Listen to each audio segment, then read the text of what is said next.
Merlot is a great variety.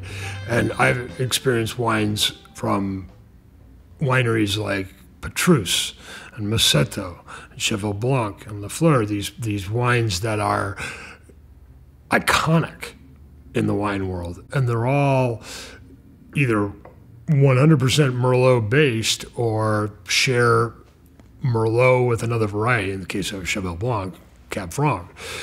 These wines are outstanding, and they have nuance, and they have subtlety, and they have depth and complexity, and the Merlots that I've made over the years in the vineyards that we have here are of the same ilk and should be celebrated.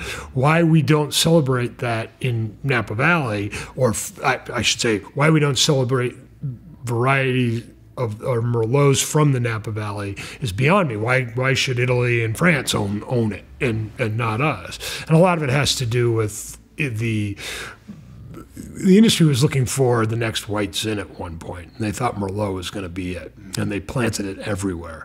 And Merlot's easy to grow, it's easy to crop, and it ripens fairly early. So you can plant it in places that typically you wouldn't think about planting it because it just may not produce the kind of flavors that you're looking for, which was ultimately the big problem. It was planted in some of the cooler areas in Napa, down in the Carneros, that not only stayed cool most of the day, but didn't get a lot of sunlight. And Merlot needs heat, it needs sunlight, and it needs to be cropped right to get it right. And it wasn't being done that way, and a lot of it was being pushed out the door. And ultimately, what was the straw that broke the camel's back, which everybody kind of knows this legend, was the moment in Sideways where Miles says, "And I won't do a blinking Merlot." The irony of that was he didn't really care if it was Merlot. He just didn't want to do anything his wife did, that he was trying to separate from. But what it did is it reminded all these people that had been experiencing Merlot as something other than good, that, wait, he's got a point. Why are we doing this? So Merlot tanked, and Pinot Noir skyrocketed, like almost overnight. It was a phenomenon like I've never seen. It was a good thing for Pinot Noir. People would say it was a bad thing for Merlot, but ultimately it was a great thing for Merlot, because what happened was all that Merlot that had been planted in the wrong places went away, because people wanted to plant Pinot Noir there, which was much more appropriate to those places than Merlot. And what was left in Napa were these little jewels around the Napa Valley that are ideal for Merlot. And we have a number of them. And particularly on these mountain vineyards that we farm. We have Merlot on Howell Mountain, Merlot on Mount Veeder, Merlot on Spring Mountain.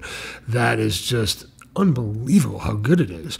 And I couldn't get over the fact that we have this great Merlot. Now we got to turn people on to it, because it's not something that we should be naysaying anymore. This is, again, the most expensive wine in the world is a bloody Merlot. Why can't we be in that group? We can be, but it's going to be a slow process, because we got to, there's a lot of people that had this preconceived notion about what Merlot is, and this particular program that we're doing at CIA at Copia is meant to dispel that. And we're working with some other great wines, Duckhorn, Paulmeyer. Duckhorn, they knew it years ago. That's right. With the advent of their Merlot series back in the 90s, and they did it right. Yeah. And those wines were incredible, and they still are incredible. Tom Rinaldi is one of my winemaking heroes for a number of reasons. He's a great guy. Beyond winemaking, if you know Tom.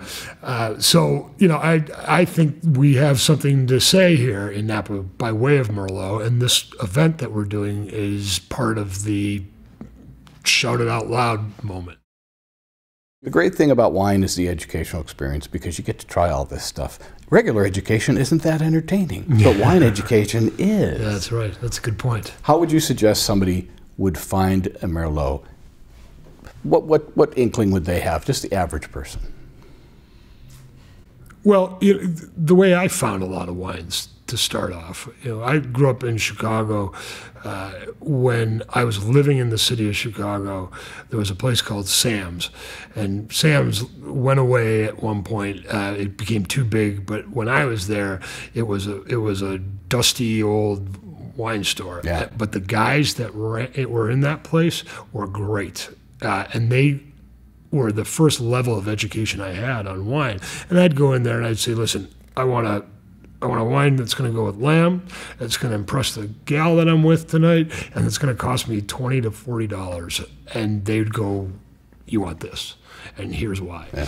And that's their job. And a lot of those guys are really into that. And you should utilize that. That's the best way. The critics are good, and looking at the Wine Spectator, or the Wine Advocate, or Venice, or any of these, those are good guides, but you don't have a relationship with them. You can have a relationship with the people in your local wine store, and they get to know you. And these guys at Sam's got to know me and my style and what I liked. And so they turned me on to one thing after another. And that knowledge helped to propel me ultimately into this gig.